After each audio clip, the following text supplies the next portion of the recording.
अपना कुर्सी का पेटी कस के बांध लीजिएगा, क्योंकि अवधेश प्रेमी कल सुबह गाना लेकर आने वाले हैं।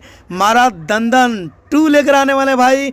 मैं आसान विश्वास करता हूँ अवधेश प्रेमी पर्सनल यूट्यूब चैनल से ये गाना रिलीज होगा 7 बजे। तो मैं आसान विश्वास करता हूँ कुर्सी का पेटी बांध लीजिएगा, क्योंकि डगमगाने वाला है और बौछार आने वाला है। क्योंकि अवधेश प्रेमी जब यूट्यूब पे आएंगे, मैं आसान विश्वास करता हूँ ये गाना ट्रेंडिंग में जाने से कोई नहीं रोक पाएगा।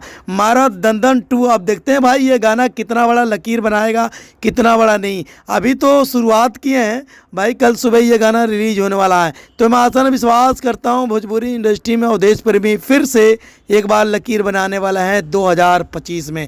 तो मैं आसान विश्वास करता हूँ चाहने वाले हो जाओ तैयार, क्योंकि अवधेश प्रेमी के जितने चाहने वाले हैं भाई हो जाओ तैयार, क्योंकि ऑर्केस्ट्रा सॉन्ग में ये गाना पर्सनल बजेगा 99%। मैं आसान विश्वास करता हूँ सबका रिकॉर्ड ये गाना तोड़ेगा। मारा दंदन ये ऑर्केस्ट्रा सॉन्ग में यूपी बिहार वाले तो बल्ले बल्ले हो गया भाई। तो इस वीडियो को जितना हो सके दबा के शेयर कर दो, दबा के लाइक कर दो। तो मैं आसान विश्वास करता हूँ आप लोग इतना प्यार इतना दुलार दे रहे हैं, दिल से थैंक यू, धन्यवाद।